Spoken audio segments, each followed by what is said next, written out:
So Brad Elicker has been teaching in our department for a number of years now. 14. 14? Yeah. No, since 2014. 2014. I was about to say. It's like, I don't think it's that long. Not that long. But anyway, he is a valued and distinguished member of our department who's been here for almost a decade. We appreciate his stuff greatly. You teach, in a number of different areas, philosophy, a bunch of philosophy of science, but also aesthetics, which is what we're going to work on here. And today's talk is entitled, Avoiding Artists Who Cause Harm, Support as Enabling Harm. And with that said, I'm going to turn it over to Professor Elicker. Thank you. Yeah, so I want to thank the College of Humanities and Social Sciences for setting this up, and to Dr. Zarian for doing all the work, and for all you for coming both here and on the Zoom. Also want to give a short apology to Dr. Osborne. So we had this, when we were setting this up, there were two slots that we could pick from. We were both doing the semester, one before break, one after break. And we just sort of like tossed a coin. He was like, well, I'll go first, you go second. It just so happened that Rowan removed the mask mandate for lectures and things like that in between the first and the second. So my apologies. Anyway, so I started this project because what I saw was a disconnect between the way that we were talking about this issue with immoral artists or artists who cause harm academically, and then the way that we were talking about it sort of amongst each other, right? So when I would read academic research on the topic, or look at roundtables with philosophers or at conferences, what you often saw was people dealing with the aesthetic or artistic question. Right, this idea of whether or not we can engage with these artists given what we know of the things that they've done, right? So it was always a question of, do the actions of Bill Cosby or Louis C.K. or Ryan Adams or Terry Richardson affect their work, right? Is it a barrier to enjoyment? So it was a question of, can I enjoy them, right? But I noticed that this wasn't like the way that we sort of talk about this. We generally don't deal with, at least, mostly the question of, can I engage with them? It's should I, right? Should I continue to engage them? Is it morally appropriate to do so? Or do I have a moral obligation to sort of back away from them? To say instead, no, I'm not going to engage with you. So it becomes less an aesthetic question, more of a normative or a moral question, right? Should I be doing this? Is it something that is morally defensible to do, right? To engage with artists who I believe are engaged in harmful or morally troubling behaviors. And what I'm going to argue is that it's not, right? That in certain instances, supporting artists in ways that contributes to either their wealth or their status or their fame within their industry is an act of what I refer to as immoral harm enabling. And I'll get into what that is in a second. So what I wanted to look at here then is what I saw was lacking in a lot of these questions. You typically had a discussion of the aesthetic questions, and it was mostly this discussion between autonomism on one side, which says like we should always separate the art from the artist, and like moderate moralism on the other side, which basically said like, well, in some instances, what they do negatively affects their work artistically, right? Like it's something of an artistic and aesthetic flaw in their work. Very few were dealing with the question of, should we engage with them, right? Do I have a moral obligation to back away from them? And that's what I'm going to argue here. So what I'm going to hope to defend is this position that if I reasonably believe that an artist is currently engaged in behaviors that harm others, that I have a moral obligation to withdraw my support and disengage from that artist. That's what I'm hoping to prove to you today, right? So this is what I want to do over the course of the talk. Demonstrate that the public and or financial support of what I'm referring to as artists who cause harm, and I'll get into how I define that in a moment, is an instance of harm enabling. In other words, that our support connects us in some way to the harms that they cause. Then I want to look at this question of personal responsibility for collective actions. Because none of us individually support an artist in this way, right? I'm not some art patron who's giving someone thousands or millions of dollars to produce a work of art. I'm not flying in thousands of people to their shows or promoting them. I'm one person buying a ticket to a concert, purchasing a book or a CD, or streaming someone on Spotify, or paying for a movie ticket, right? What's my personal responsibility insofar as my actual contribution to their wealth or their status or fame is relatively small? And then, at the end, I'll look at several concerns and objections and sort of try to deal with some issues that I think are invariably going to come up here. So, typically or traditionally, contemporary ethics has seen what's called like a bipartite distinction with respect to our connections to harm, right? This is the distinction between doing and allowing harm. It sort of interchanges with Philippa Foot and others. This idea that to do harm is to either initiate or sustain a causal sequence that results in harm. So the example here is this idea of, if a boulder is sitting on top of a hill, I think Fiona Woolard uses Victor as her example. My apologies to anyone named Victor here. I don't know why, I don't know who Victor is, but all her examples involve Victor being hit by boulders, right? Yeah, so you're at the top of the hill, there's this boulder, Victor's at the bottom, right? I push the boulder, it rolls down the hill, and it strikes Victor, injuring him. I have done harm to Victor by causing or starting that causal sequence that led to harm. It's not really important for my account, but like if we want to talk about sustaining a causal sequence, imagine if I saw that boulder already rolling and I noticed that it wouldn't have the momentum to hit Victor. And as it goes past me, I give it a slap and then it keeps going and now it has enough momentum to hit Victor. That's sustaining. But typically we think doing harm to someone or causing harm involves either starting or sustaining a causal sequence that results in harm. Allowing harm then is typically defined as failing to undertake some action, not doing something that would prevent harm, right? So failing to undertake some action that would prevent harm when doing so is possible. So the example here with poor Victor again is this boulder, right? So due to what's called an unknown initiator. In other words, for some reason unrelated to me, the boulder's already rolling down the hill. Maybe someone else pushed it, maybe lightning struck it, maybe a bear bumped it, whatever. But for whatever reason, the boulder's already rolling down the hill. I didn't cause it to start, but I look and I see that it's going to hit Victor.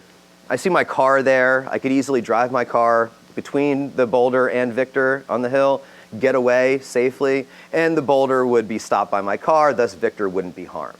I see all this, and I do nothing. I stay back, right? I've allowed harm to come to Victor. I could have done something to prevent the harm, and I didn't do it, right? So typically we see these two relationships to harm. Either I can do harm to someone, or I can allow harm to come to them. And I think this is part of the issue here, is that if we only view our relationship to harm as this bipartite distinction, right, it's unclear what responsibility I have towards artists like Louis C.K. or Bill Cosby or Kevin Spacy or, unfortunately, and a whole host of others, right? Because obviously I'm not doing harm to their victims. I'm not the one hurting them. I'm not the one causing physical or psychological harm to them. But it also doesn't seem like I'm allowing harm to come to them, right? In other words, I'm not in a position that I could stop them as I could stop the boulder with my car in that example, right? Oftentimes I'm not aware of what's going on. Certainly we might say there are people within the orbits of these artists who could prevent the harms that they cause. They could stop them or intervene or something like that. But typically us as fans, we don't have the type of relationship with those artists that we could intervene, right? We're not in that position to prevent the harm, right? It's not possible for us to do so. So if you only view our relationship to harm this way, it seems like, well, I don't have any responsibility here at all, right? I'm not doing harm to them, but I'm also not allowing harm to come to them. I couldn't stop it. However, recently, some have seen an intermediary relationship to harm, this tripartite distinction they call it, between doing and allowing what's referred to as enabling harm. Right? So enabling harm is seen as like this intermediary here. Not as bad as doing harm to someone, but perhaps worse in some instances than allowing harm to come to them. So enabling harm is defined by people like Samuel Rickless and Jonathan Bennett in the Act itself, and then where I first discovered it was this essay by Christian Berry and Gerhard Oberland, where you define enabling harm as committing one of two acts. Enabling harm then is defined as either removing some barrier that would have ended a causal sequence before it resulted in harm, or interposing some barrier that would prevent someone from avoiding harm that you didn't cause. So, give it a second here. Yeah, so what I think is, if we view this intermediary step, I think here is like a way in to show like how we're personally connected to or personally have some responsibility to these harms that these artists cause, right? So when we talk about, removing a barrier, again, this comes from, I think this is Philippa Foot. No, I'm sorry, not Philippa Foot, Fiona Woolard perhaps, right? This idea of, removing a barrier. So again, imagine this boulder's like rolling down the hill, poor Victor's at the bottom again, right?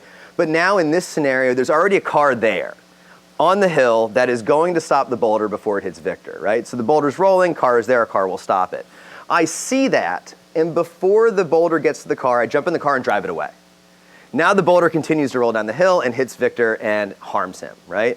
I've enabled that harm. That would have stopped the causal sequence were it not for my action, right? And thus Victor wouldn't be harmed. So I'm undertaking some action, but it doesn't start the causal sequence or sustain it. However, but for my action, Victor would not be harmed, right? So removing some barrier that would prevent harm. The other way you could think about enabling harm is to interpose a barrier that prevents someone from avoiding harm.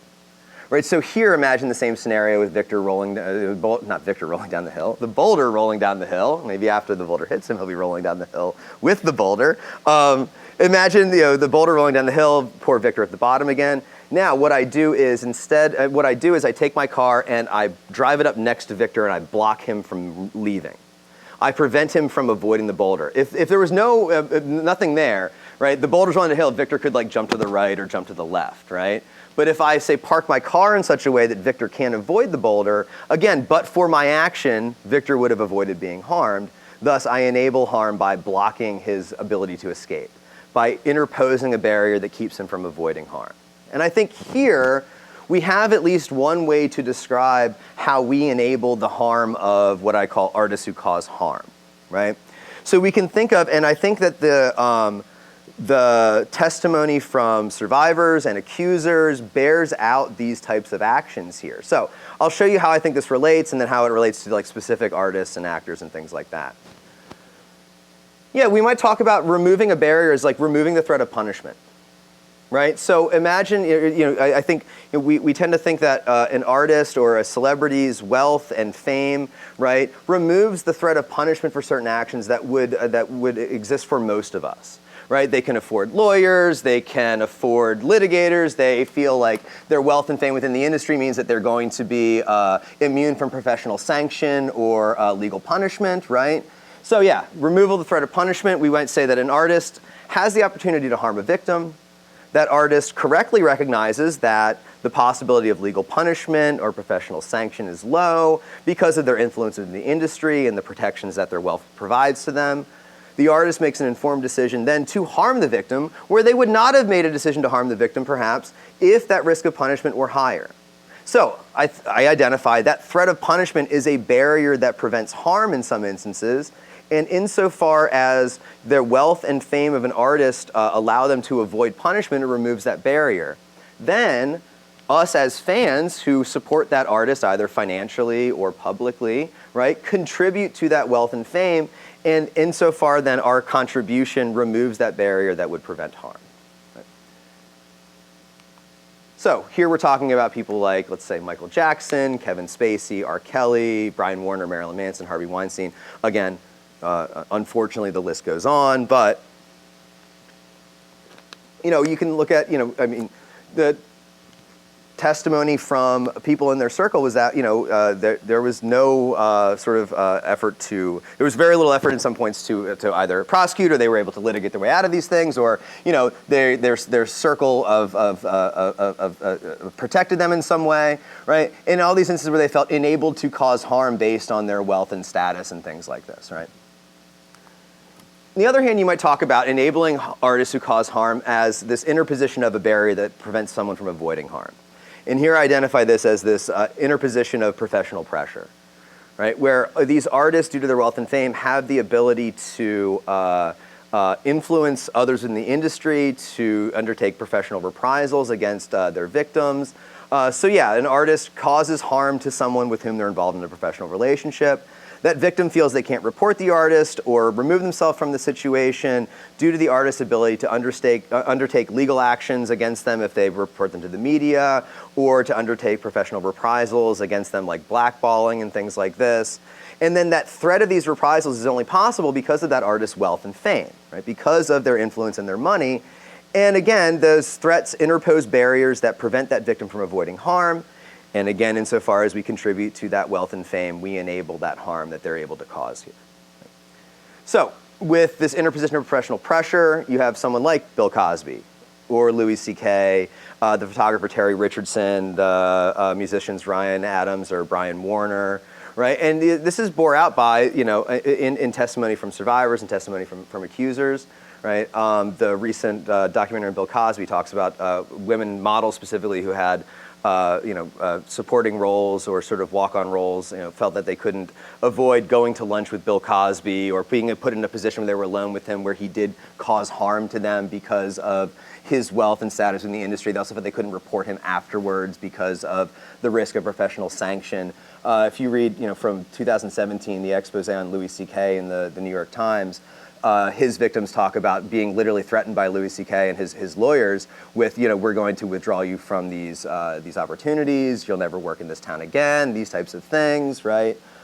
Certainly, there's another article in the Times on Terry Richardson, a photographer. If anybody's seen the American Apparel ads that are in the back of the really creepy ones, yeah, that's Terry Richardson, right? Aesthetically problematic as well, but there's testimony from these young models that he would either be incredibly inappropriate on set with them, or he would call them at inappropriate hours to discuss completely inappropriate topics, and they felt like they couldn't not take his call, or they could not refuse to work with him again because they would be sort of a pariah within the industry if they refused to work with someone who has the status of a photographer that Terry Richardson had, right? You hear this with, Ryan Adams famously would pursue female musicians romantically and then remove his sort of professional help for them or professional endorsement when those romantic interests were rebuffed, most famously with the folk artist Phoebe Bridgers, right? Likewise, the people who have accused Brian Warner of abhorrent behaviors report roughly the same thing. I felt like I could not report him, I could not avoid him based on his status and wealth and fame within his industry, right? So again, here we're interposing that professional pressure that keeps victims from avoiding those harms.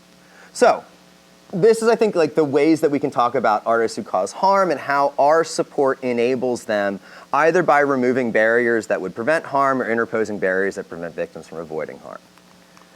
So, get some terminology down here. Yeah, I want to point out, this is an incredibly narrow sort of account here, right? I think there are a ton of good reasons to remove your support from a whole host of artists with either that cause harm or have odious views on certain things, right? But this is an incredibly narrow account here where, with respect to harm enabling, I'm really only talking about those artists here who are currently involved in causing harm or who we reasonably believe are going to cause harm in the near future.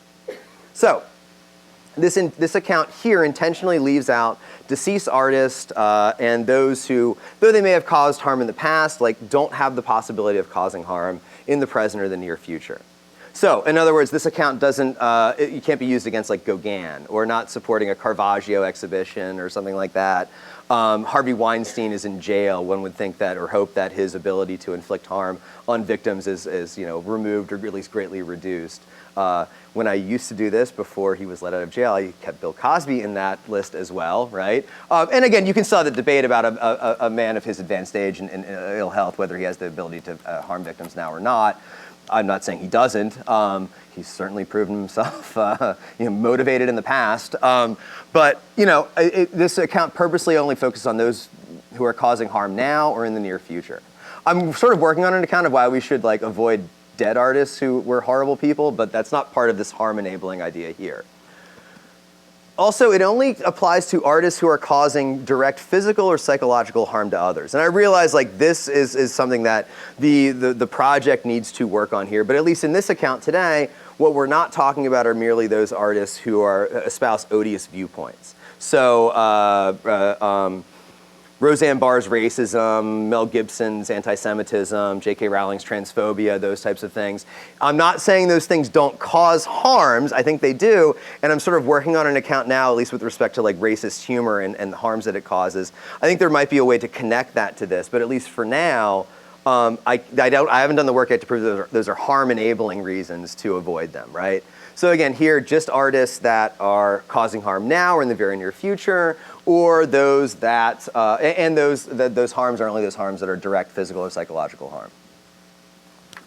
One second. So,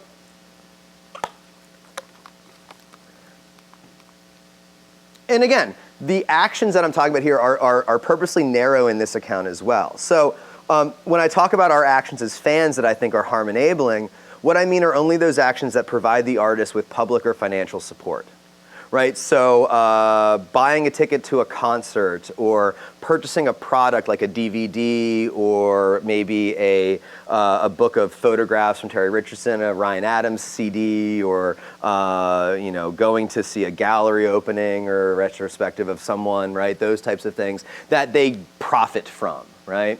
Or those types of support that while they may not profit monetarily from it, they benefit from it insofar as it raises their profile, right? So going to a free concert or watching a video on YouTube or listening to a streaming service, somewhere where your engagement can be recognized and quantified, right? That there were X amount of people at an R. Kelly concert, or that this video by Sheck West was streamed, 50 billion times. Like those things that show that they have some influence within the industry. Those are the types of actions that I think are harm enabling here. And again, this intentionally leaves out more private forms of engagement. So I get this question a lot when I'm talking to people about this. It's like, well, I have like a Ryan Adams CD, or Jesse Lacey from Brand New was accused of like grooming underage fans, or a Marilyn Manson CD at home. Can I listen to that now? And it's, well, whether you want to or not is sort of like a moral decision that you have to navigate. But as far as like harm enabling goes, listening to it in the privacy of your own home is not going to contribute to their wealth or their fame in ways that that enable the harms that they cause. You probably enabled harm when you bought the CD, but every subsequent listen in your own home doesn't really affect their ability to engage in harm. So yeah, so I think if we identify this idea that we as fans enable harm when we publicly or financially support these artists, one of the things that invariably comes up then is like, well, what's my responsibility? Right? What's my personal responsibility here? As I said, I'm not some patron of the arts who's donating $1 million to Terry Richardson to keep him afloat for the next few years, and I'm not someone who's flying, hundreds of people to a concert to promote some artist or something like that, right? Yeah, it seems like there's a natural question that is my personal contribution in that it's so small. Does it actually contribute to their wealth and fame in a significant enough manner to be considered harm enabling? Yeah, so I mean, my own contribution in and of itself, my personal contribution, buying a ticket to a concert or a CD or streaming or whatnot, certainly not perceptible to the artist. Right? They're not going to notice if I bought a ticket to their concert, or if any one of us bought a ticket to their concerts or gallery opening or something like that, right? It seems in itself to fail to allow or disallow harmful behaviors, my personal contribution, right? So think about it this way. Let's say I find out an artist does something horrible and no one else cares. Like none of their fans care at all, right? And I say, I'm not going to buy your music anymore, or pay to see you, or whatnot, right? It doesn't matter. That harm is still going to be enabled by every other fan that's still going to support them, right? At the same time, if everyone else decides we're not going to support that artist, they've done horrible things, and I say, I'm sticking with you, right? My one initial individual contribution doesn't matter there either. Everyone else pulled away, so the harm is prevented, or their ability to cause harm is lessened despite any action I cause. So if I withdraw my support, no one else does, nothing changes. And if everyone else withdraws their support and I don't, same thing. Seems like my personal contribution is both imperceptible and morally insignificant. Whatever I do doesn't matter, it's what everyone does. And you see this come up with a lot of like collective action problems, things like climate change. What's my personal contribution to global warming and things like that, right? And this goes back to Derek Parfit in Reasons and Persons argues this a lot. He refers to this assumption that because my contribution is imperceptible, that it's morally insignificant. He refers to that as a mistake in moral mathematics, right? That to assume that it's morally insignificant just because it's imperceptible is not the same thing. So yeah, he uses this thought experiment that I'm going to sort of adapt here for my account, where he's talking about our personal contribution here to collective benefits. Obviously, I'm talking about our personal contribution to collective harms, so I'll sort of modify this, but this is his example here. There are 1,000 wounded people lying out in the desert, suffering from intense thirst. We are 1,000 altruists, we each have a pint of water, and we could pour our water into a water cart that would be taken out to the people in the desert and thus quench their thirst, right? It would seem like my own pint is imperceptible. If 999 others pour their pints in, it's divided among the 1,000 people, everybody gets to drink, right? Whether or not I pour mine in matters what he says here, like an extra drop more for each person, right? If I refuse, they would still be hydrated. And if everyone else refused and I was the only one to pour my pint in, they would still be thirsty, right? Seems like mine doesn't matter there. So he says, we shouldn't think about what I can do individually, but we should look at what my action does collectively. And this is how Parfit defends my moral responsibility there.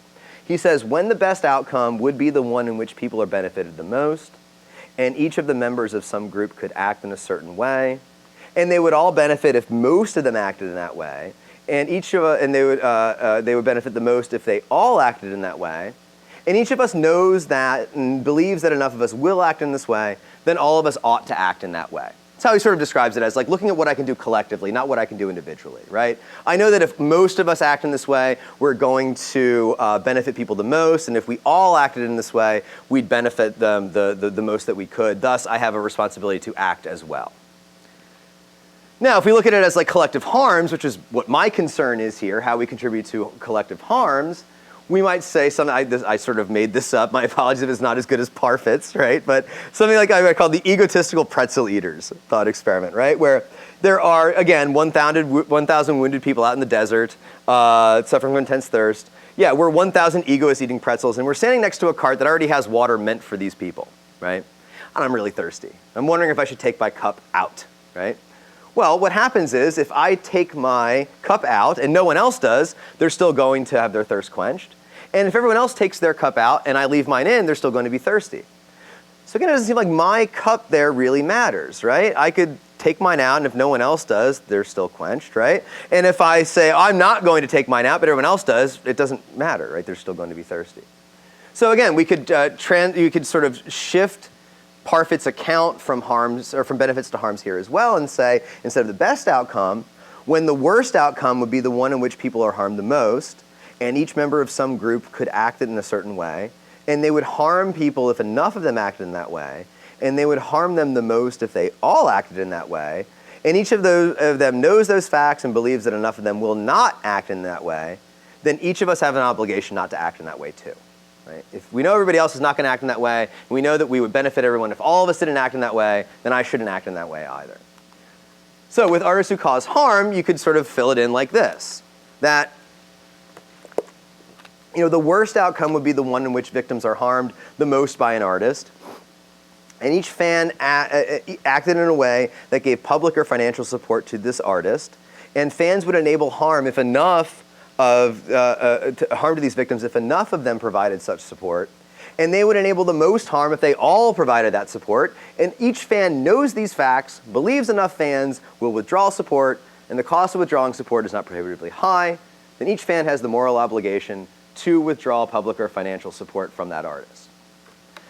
So this is sort of my account here, right? That idea that, if we all know that if all of us support this artist, that we will enable harm that they cause to victims, we all understand these facts, and the cost of withdrawing our support isn't prohibitively high, then I have an obligation to contribute to the collective action and withdraw my support, right? So, two things are sort of implicit in that claim, and they are two concerns here. One is that my decision to withdraw support or to contribute my glass or not, in Parfit's examples, is predicated on the belief that a significant number of others are going to undertake the same action, right? So if everyone else refuses to contribute their water in drops of water, I'm not required to pour my 1 pint say, take my 1 pint of water out to 1,000 people, right? If everyone else, 990 people, say, well, I'm not going to do that, I'm only required to contribute my pint if I think a significant number of us will do so to cause that collective benefit, right? Likewise, with this pretzel eaters, I'm not required to leave my water glass empty, say, no, I'm not going to take anything. If 999 people have already taken it, my glass is not going to do anything for those people out in the desert, right? So this comes from an ethicist, Mark Bryant Bundelson, in an essay on climate change. He argues that to contribute to some collective action without the belief that others are going to contribute as well is futile, and that we have no moral obligation to perform these actions that are futile. My decision is also then predicated by the effort involved in my contribution.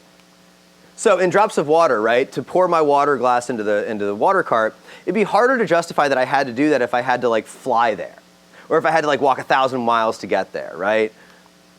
In the pretzel eaters, I might be more inclined to drink my glass if I wasn't eating pretzels, if I were properly hydrated or whatnot. It's not the best example, but you get the idea here. So when we combine this idea of the relative cost of action and my belief that others are going to act, what we get is what Bundleson refers to as the non-cooperation principle.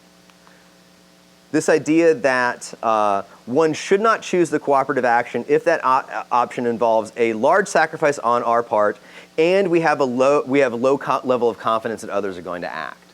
In other words, right, there's sort of like a sliding scale, like how confident am I that others are going to act and how much effort is involved in my action, right? Yeah, he has this thought experiment, sorry, there's a lot of these here. He has this thought experiment called Raygun, right, where he says, like, imagine if there's a comet heading for Earth, right? And all of us, every citizen in the United States has a little laser that we could fire at the comet, and if all of us did it, we would deflect it just enough that it would miss Earth, right? But we all had to like drive or fly to Kansas City to fire. That's the only place it would work from, right? If any of us aren't there, the asteroid's not going to be diverted and we'll all be killed, right? So what he says here is like, based on this non-cooperation principle, I better be pretty damn sure that others are going to go to Kansas City before I start buying a plane ticket or taking time off work or whatnot, right? In other words, it doesn't make any sense for me if I don't have confidence that others are going to act for me to undertake that action given the high cost of doing so, right? At the same time, my faith in what others are going to do shouldn't matter if all I have to do is walk out on my front porch and fire the laser, right? It doesn't matter how many others I think are going to do it. If all I have to do is go walk 5 feet and go, okay, done, right? Fine. I don't need that confidence that others are going to act there because there's such a low cost to me to act, right?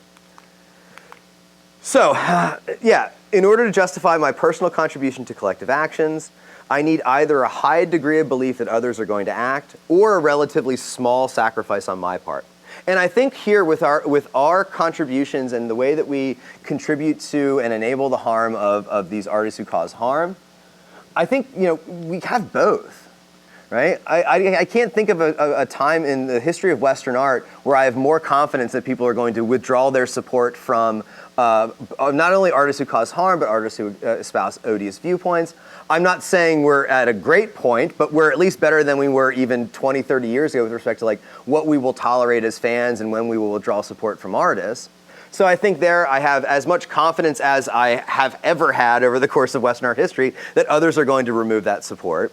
At the same time, the cost is pretty low. I just don't engage with them, right? Don't listen to them. Don't go to their concerts. Don't do these types of things that gives them wealth and fame. I'm not required to take any positive actions here, right? At least on this account, I don't have to go protest their shows or write letters to DAs or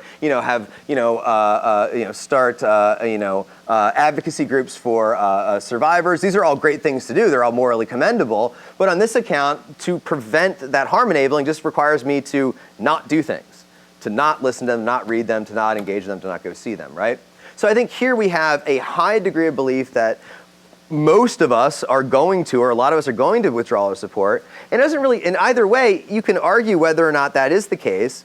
But either way, it's such a low cost to us that whether I believe others are going to act shouldn't really matter, right? But the cost is so low to me that I can say, well, I'm going to withdraw my support, and I have a great deal of faith that others are going to act as well, but I'm not really sacrificing that much. So we put all this together, what I just said with respect to our personal responsibility towards artists who cause harm. Right, so yeah, I'll run through the whole thing. When the worst outcome would be one in which the victims are harmed the most by an artist, and each fan acted in such a way that gave public and financial support to that artist, and fans would enable harm to these victims if enough of them provided such support, and they would enable the most harm if they all provided such support, and each fan knows these facts, believes that enough other fans will withdraw support, and the cost of withdrawing support is not prohibitively high, then each fan has a moral obligation to withdraw support, that public or financial support from the artist. And I think we do have a high degree of belief that others are going to withdraw support, and I think the cost of withdrawing our own support is relatively low. Therefore, we do have that moral obligation to avoid artists who cause harm. That's pretty much the account here, right? Again, I think it's intentionally narrow at this point, but I think that what I tried to do was sacrifice, how broadly I construed it to sort of like how sort of inescapable the conclusions are here, right? That it is, clearly I'm enabling harm. If we follow all these steps, I have an obligation I must withdraw my support in these instances. So, yeah, I recognize, that low cost isn't no cost, right? We get things from works of art. Whether it's mere entertainment, there's a very famous article that was in the, I think the Opinionator blog in the Times, where it was argued that the value of literature, for instance, is just like entertainment, right? And others have pushed back and said, well, no, the value of the arts is not just entertainment. We learn something from works of art. We get some moral education or empathetic education, the lives of others and things like that. And I recognize like those things are important, right? I guess my response to that is like, yeah, okay, it's a cost, but like there are other artists out there.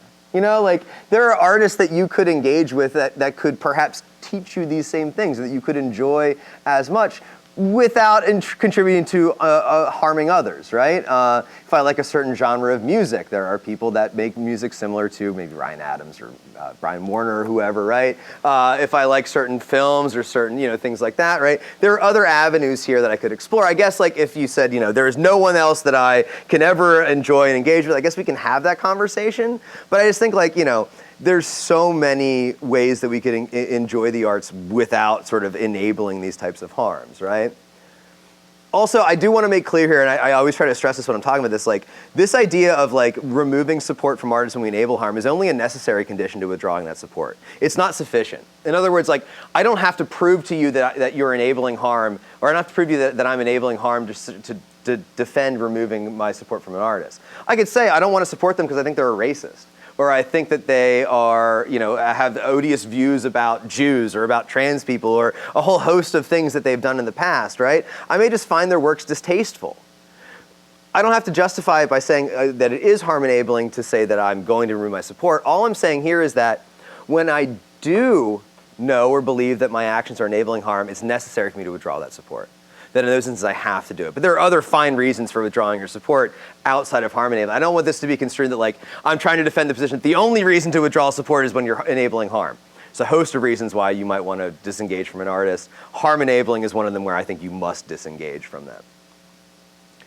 Yeah, so the last part is relatively new. I actually got to thinking this when we were doing the philosophy club the other week. This idea of intent comes up when we talk about these artists a lot, right? That did they intend to harm? You get this sort of not great, the back in those days or whatever, those types of arguments and whatnot, or whether they knew what they were doing was wrong as some type of defense of their actions or defense of supporting them. I think one of the benefits of this account is that I don't need to assess intent. It doesn't matter why they're harming someone. If I'm enabling that harm, I know that I'm doing it, and I have a responsibility to withdraw my support, regardless of whether they intend to harm someone or not, right? So yeah, all I need to do is demonstrate that that artist is causing harm, whatever reason they're causing it, and that my support enables that harm to say, well, I'm going to back off, I'm going to withdraw support. Yeah, so what I think this helps with is that in some instances, like, it might allow us to withdraw support from an artist who, while we know they cause harm, we're not sure, we don't think that they might be responsible for that harm, right? So the painter, the artist Chuck Close, who's now deceased, but when he was alive, near the end of his life, he was incredibly abhorrent towards those that he worked with, particularly women that he worked with, right? Sexually harassing them, making all types of completely inappropriate comments and things like that. And there are some now that are saying, well, because his personality changed so greatly later in life, is that some believe that he was suffering from dementia, that it was something having to do with some neurodegenerative disorder that was causing these actions where he did not behave in this way when he was younger. Clearly with Kanye West now, like his actions are abusive and harmful towards his ex-wife, towards her new boyfriend, probably towards his children, right? But some have attempted to say, well, he's suffering from mental health issues, bipolar disorder or whatnot, right?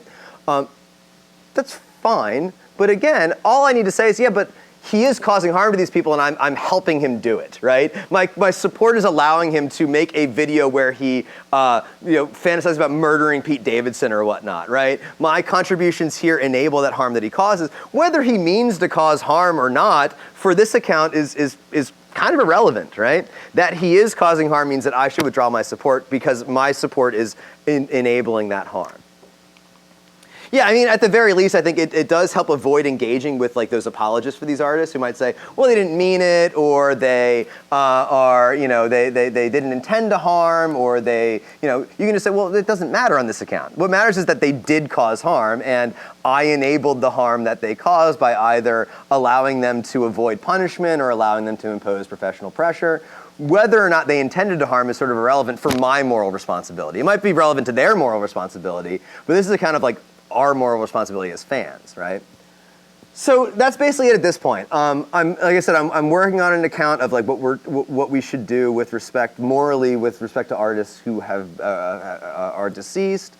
Also with sort of expanding this idea of harm into those who espouse odious viewpoints, because I do think those viewpoints like cause real harms. It's just not as clear of a causal chain as it is in some of these instances. But I think it's possible there. I think the work needs to be done, but I think it can be done eventually. I'm just sort of not there yet. So it's sort of where I'm at right now with the project. That's about close to 45. Good. I think, yeah, timing is really good. Perfect. So, thank you. First of all, thanks. But I'd like to start and see if anybody here has a question. And first hand I saw is going to be, so what we're sort of trying to get these on record, so I'm just going to kind of leave this here. So leave that. No pressure. Exactly. But yeah, go ahead. Well, okay, so say we believe you, right? And so knowing that our support as fans could enable harm in some way, do we then have some type of obligation to sort of vet all of the artists that we lend support to? Mm-hmm. So just with the Boulder example, like if we see a Boulder go, do I have a responsibility to check for Victor in a way? Right. Yeah. Right. No, that's a really good question, and it is something that like I didn't mention it as like part of the project going forward, but it is something I understand I need to deal with going forward, because this doesn't just apply to artists, right? This would apply to chefs. This would apply to, I make an example where, if I know that, let's say someone who owns a local bookstore is using their position as the owner there to like groom underage employees or something like that, right? I had the same obligation to not give them money or support their store, because my support enables that harm and allows them to continue their business where they're committing these harms, right? But yeah, at some point I gotta eat. I gotta find a place to buy a book, right? And there's inherently a tension here between, on the one hand, I don't wanna say, you need to vet everyone to the nth degree that you ever support anywhere publicly or financially. But on the other hand, I don't want to be able have people be able to say, I can just hide my head in the sand and not listen to the news, so I don't know anything, and stick my fingers in my ears and say, well, since I don't know, then I'm not aware that I'm doing it, right? I don't have a good answer yet. I think some of it is going to involve some effort, some research in certain issues in social epistemology. In other words, what does it mean when we know something? When we collectively know something? Because it seems like with a lot of these people, I didn't know Harvey Weinstein was like a living monster, because I'm not in Hollywood, up to the point where like he's exposed, right? Likewise for, apparently, Kevin Spacey's behaviors were an open secret in Hollywood for many years, but those of us as casual fans would not have been aware of them. So where is that tipping point where you can no longer say, well, I just don't know that they're harming anyone, so I'm off the hook, right? Yeah, you're absolutely right. I don't have a good answer now, but yeah, there's a sense that in some ways I do seem to be responsible for vetting them. But again, where does that responsibility lie? I haven't sort of navigated that out yet. But yeah, you're absolutely right. Yep, definitely. Go ahead. Okay, so this question kind of opens up a whole host of another moral issue, but how do you feel about like pirating things specifically from the artists who you're trying not to financially support? We talked about this, yeah. We had I have like an example. I was watching Pulp Fiction with someone, and this was like before I got a job, so I was on like one of those weird 123 Movies websites, and Harvey Weinstein's name came up in the credits, and my friend said to me like, oh, gross, like, I don't want to watch this. They were like joking though, and I was like, yeah, I know, but like, at least we're pirating it.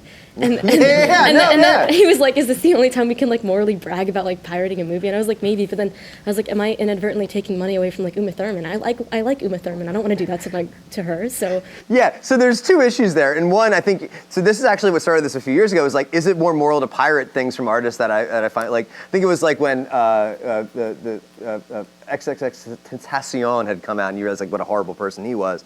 And I thought like, well, is it more moral to like pirate his music so you're not like actually supporting him, right?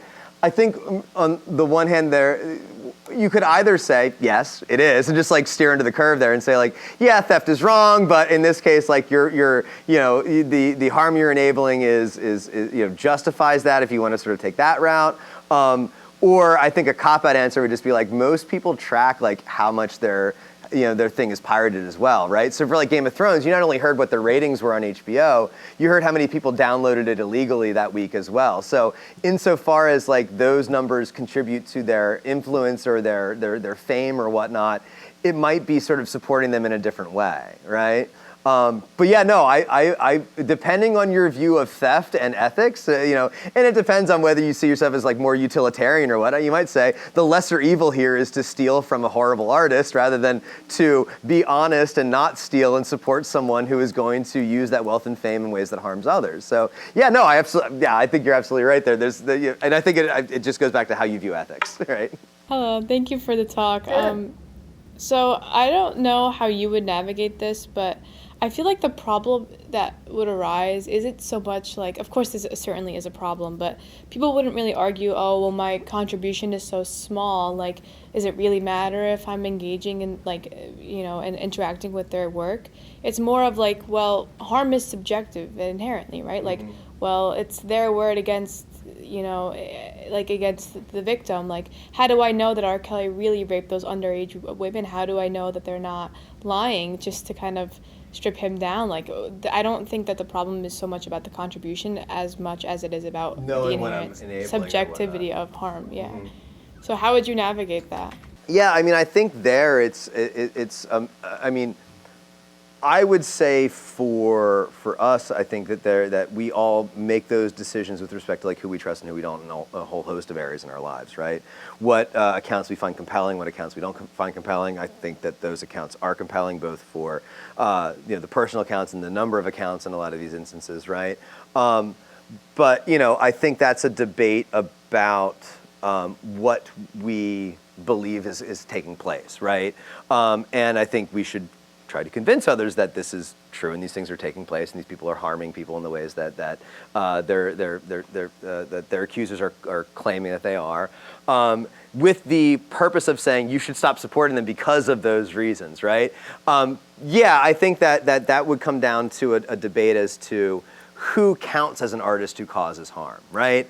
Because some might say, well, this person doesn't really count because I don't believe that they've actually caused harm or not, right? But if we believe that they are, I think that we have that obligation to withdraw that support. So yeah, I would fall back on that idea of, well, this is a debate as to who fits this category, but insofar as this category exists of artists that do cause harm, we have a responsibility to withdraw our support from them. And we can debate what artists count as those artists who cause harm, or how much harm requires us to withdraw support, and those types of like.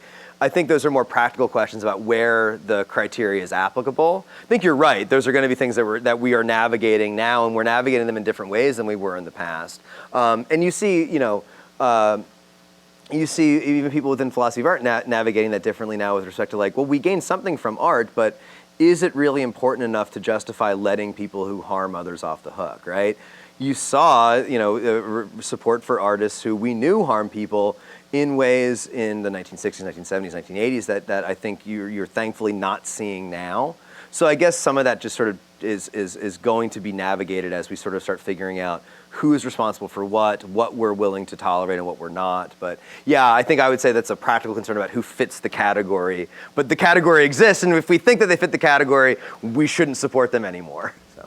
I should also preface that I definitely agree with you. I think it's a great question. I think it's a great question because I think we are going to get into those disagreements, right? Yeah. No, absolutely. Thank you. All right. So I saw. Okay. So first of all, thanks so much for this. This was awesome, I thought. So I found it really interesting. I just have more of an exploratory question. Not really a devastating objection or anything. But I'm wondering about artists who bring about a significant risk of harm and how that might fold into the account. Because I was thinking about like people like James Cameron, if you ever saw T2, like the stunt where they went on, the helicopter goes underneath the bridge, they really did that like twice. And like the cameraman wouldn't do it because it was just so dangerous. Or like the French Connection, there was this famous chase scene underneath an elevated train, and they didn't get any permits to like film it, and they just got lucky that they didn't hit anybody. So I'm wondering about accounts like that. Like, what if you have someone who's maybe reckless, but they've kind of gotten away with it? They've just kind of gotten lucky. How would that fold into this account? Yeah. So that, I mean, I'm trying to think of what's the movie where the guy actually killed people with a helicopter crash scene. It's Twilight Zone. Was it the Twilight Zone? Yeah, he actually did. Yes, he actually did, right? So yeah, if something would have gone wrong with one of those scenes, right? Yeah. I think that I think that you, and again, it's probably doing more research in that area would help there. What's my moral obligation to my relationship to risk of harm generally? But I think that there is something there that I think would be helpful here. So if we look at like not just like those who risk harms to the people that they work with, right? But like, what was the guy's name? Phillips, I think I have it written down. Yeah, Michael Phillips does stuff on racial humor. And he talks about how like racist humor risks harming others. It risks harming others. You think J.K. Rowling's comments on trans individuals risks doing real world harm to those people, aside from the psychological harm that they have, like hearing those comments and those types of things. But it does risk real world harm. I absolutely think that this account can be expanded into you're enabling risks of harm as well. It would just it's harder to trace that causal chain from my actions to what could possibly happen. And again, I think I sacrificed how broad my account was in hopes of like really locking down, like there's no sort of escaping like your obligation here, right? But yeah, I think that's part of what I had said at the end, that I think the work is there to be done. It's just going to be a matter of like putting the work and tracing that connection that I have to those risks, right? But yeah, no, it's actually a great comment. And I didn't think of it in that aspect with like putting people. I'm thinking of like Hitchcock and like Tippy Harrington and these types of things, right? But yeah, I was thinking of more like the risk to others outside of the industry, but certainly risk to those like Tarantino like choking out the woman in Inglourious Bastards and things like that. Yeah, exactly. No, it's a really great comment, and I think you can do that work. I think it's there to do, just not yet. Yeah, no, it was very interesting. I thought it was going to be about, like their music and stuff like that, and whether or not like, talking about like Suicide Solution by Ozzy Osbourne. Yeah. But you mentioned about, you talked about Michael Jackson, how like he's one of those artists who enabled harm, but yet it's okay to support them after they die because they aren't causing any more harm. Yeah. So like, for example, again, Michael Jackson, Michael Jackson's dead, but yet we think about all these horrible things he did. It's right. Okay to support him even though he's dead? Yeah, and the same thing applies to like R. Kelly's in jail or Harvey Weinstein. Yeah, I think part of this goes back to I think there are good reasons to avoid his music or R. Kelly or whoever, but they might not be reasons that enable harm. So what I don't want is to misconstrue this account as saying the only time you're allowed to withdraw from artists is if you can prove that you're enabling harm, right? There are other great reasons too. One might say that insofar as I continue to listen to R. Kelly or Michael Jackson or someone like that, even though they can't cause harm, it might in some ways either encourage others or to or give tacit approval to the types of behaviors that they did engage in the past, right? Those aren't harm enabling reasons, but I think they're good reasons to say, yeah, I'm not going to blast Michael Jackson out the windows of my car because it gives tacit sort of approval to the things that he did, or R. Kelly or whatnot, right? And yeah, I think you're right. I think there are a ton of good reasons to avoid them. And some of them are artistic reasons too, right? I just can't enjoy their music anymore or their shows anymore. I'm sorry, I keep coming back to Cosby. I just finished watching the Cosby documentary because I didn't want to start this without having seen that. But there's something, it becomes an aesthetic flaw, I think, or an artistic flaw in their works that like, I can't watch the Cosby Show anymore, right? I just can't enjoy it knowing what he did. In some instances, there's a connection between what the person did and their work. So, the accusations against Woody Allen, the poster boy that Dr. Kazarian came up with for the talk, and his casting himself in Manhattan as the 40-something-year-old with the 17-year-old love interest, right? There's something distasteful about that, given that connection between what we believe that he has done or may have done in real life and what he is depicting in his work. There was a recent paper that I was looking at that said it's something like, it's like almost creating like an apology or an explanation for his behavior. Like his art is intended to like justify that behavior or something like that. Yeah, I think there are a host of really good reasons to like remove oneself from an artist, but I think with someone who is dead, I don't want to say, well, they're dead, you have to go back to liking them now because they can't enable harms anymore, right? But I think, they would be good reasons, they wouldn't be harm enabling reasons. So this is kind of a two-part question, but so first part of the question, would you consider a reconciliation, like the artist reconciliation, to be no longer, like supporting them, they would no longer enable harm if they have reconciled with the bad things they have done? And the second part of the question is, who would be in charge of certifying that reconciliation? Yeah. Would it be the victims of the event that occurred, or would it be society as a whole? Sure. Yeah, I touched in a paper I done on this, that idea of, I think, forgiveness becomes really important for those that are people that enjoy the arts, right? That at some point there has to be a method for, for someone who recognizes that they've caused harm, that has put in the work to, rectify that harm. I think it's not harm enabling reasons, but anybody seen the show Work in Progress on Showtime? Anyway, Julia Sweeney from SNL, from Saturday Night Live, she used to play the character Pat, this really transphobic caricature Pat on SNL. She plays herself in Work in Progress and goes through is someone who is working with trans actors and is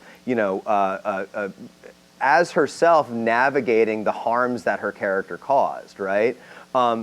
I think that's a really good example of that idea of reconciliation. When we see those actions, as far as who regulates that, I think that just like we all sort of have to navigate who we believe fits this category and when we withdraw support, we all sort of have to navigate when I can re-engage with that artist again, right? And that comes down to, I think, whether we consider their maybe apology authentic, whether we think that they've put in the work maybe with victims advocacy, perhaps, however we assess that, there's got to be some criteria that we believe personally, well, I think I can re-engage with them now. I trust that they're no longer someone who is harming others, thus I don't believe that my engagement is enabling that harm. I don't think there would be some body that decides as a society that we must re-engage with them. And some people are just going to say for other reasons that are not harm enabling, I can't.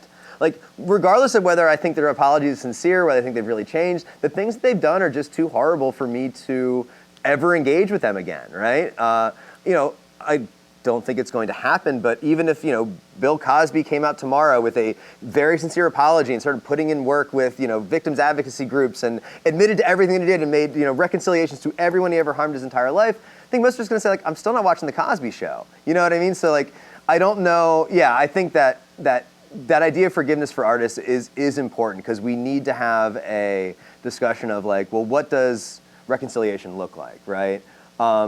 But I think it's going to be something really subjective. I think it's going to be something that each of us has to say for ourselves. I do trust, or I don't trust, or trust doesn't matter. Their past has been so bad that whatever they do now is not ever going to make up for that. But yeah, I think it's a really good question. And was that the two-parter, or was that the first? Yeah, that was two-part. That was part? Yeah. Okay, cool. So this is from Daniel. We got Daniel and Josh. So can I do? Oh, we have several. Okay, hold on. Let me start with Ryan's because he's the first one. Is the whole concept of avoiding the artist similar to the idea of, for example, eating a Chick-fil-A? In other words, is the goal to make differences a whole and not be the only one? That's the question there. Yeah, is it similar to withdrawing? I think I think withdrawing support from this might not. I think it's a little more complicated than that. But I think it's withdrawing support from Chick-fil-A for their anti-LGBTQ advocacy is in some ways the same as like withdrawing support from Roseanne Barr, or for her comments about African Americans, or from Mel Gibson, or J.K. Rowling, again, stuff like that, where there's a very good reasons not to engage with them. I don't know if they're harm-enabling reasons. Now, Chick-fil-A might be different because you're actually contributing to, you're giving money to a company that is actively campaigning for anti-LGBTQ like politicians, and for certain ballot measures that limit the rights of the LGBTQ community and things like that. So you may have an argument that like you're giving them money that allows them to go out and harm others as well. So yeah, I think, and it matters what we do as a whole. I think that was part of the question there as well. Yeah, I mean, I think the real aim was are we making a difference as a whole rather than just an individual? Right? Yeah, it is absolutely, like I said, that stuff on collective action on the second half there, I think it's absolutely what we can do together, right? What I reasonably believe that all of us could achieve if we all said, I'm not going to eat at Chick-fil-A anymore, or I'm not going to support Marilyn Manson, or whatever, right? That, again, my one chicken sandwich isn't going to, stop. My refusing to buy a chicken sandwich is not going to stop them from their advocacy. But if we all withdrew support, then that sort of advocacy would lose its funding and things like that. So yeah, it's much more about what we all could do together rather than what I could do individually. But it's connected to that. It's only because of what we all do individually that we can have that collective action. I want to pose Josh's question as well, Sure. Which I think is really, really good, and it's one that actually had occurred to me as well.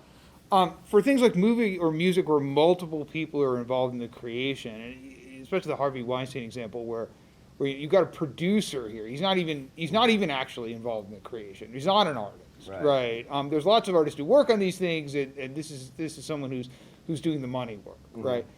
But for situations like that where you've got multiple people involved, is it unfair to boycott a musician or an actor's work when that will also have negative consequences for people who did nothing wrong? Yeah, it's if you want to continue. That's it. Yeah, I think it's a really, really good question, because you are risking harming those who, one, did not cause harm themselves, right? Your loss of money, loss of opportunities, things like that. You also, they also are not responsible for the harm that these other people cause in some instances. In some instances, they certainly are, right? You have producers who are, again, not to sort of go back to Cosby again because it's sort of fresh, but you have producers who know what is going on in his dressing room and is, leading models to him and things like that, acting as facilitators. Those are people that are related. But yeah, you're right. Most people associated with the Cosby Show were not harming people in the way that Bill Cosby was, right? Weren't in any position to Stop him, right? Exactly. Yeah. One way to sort of, I guess, tackle that is that when I support that artist, I am in some ways directly responsible for the harm that they cause, right? By giving them money or by supporting them in some way, right? If I withdraw support from that, that is the effect of their actions. So I might say, they're the one responsible for the loss of revenue to the people they work with, to the actors and actresses, the gaffers, the lighting, the sound, whatever, because they're the one that put them in a position where they could lose those types of things if it came out that they were acting in this way, right? Got a question up there too. I think one of the reasons why, if you look at All the Money in the World, the movie that they basically digitally removed Kevin Spacy from, right? And they put Christopher Plummer in there. Part of that was because they didn't want to disenfranchise those that worked on the movie or those who put in the time and the effort into it and things like that. But if they would have had to, pull that movie, or if it didn't get the box office that it was supposed to, right?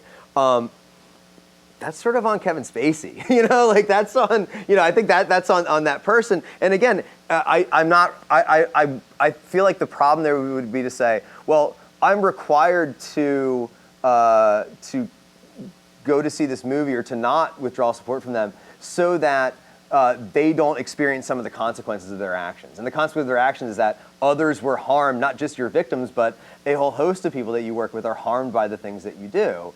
And in some way, and again, this is completely on the fly, it seems like I am sort of allowing them to avoid some of those consequences by saying, well, I don't want others to be harmed by your actions. But really, it's their actions that harm those other people, not my withdrawing support.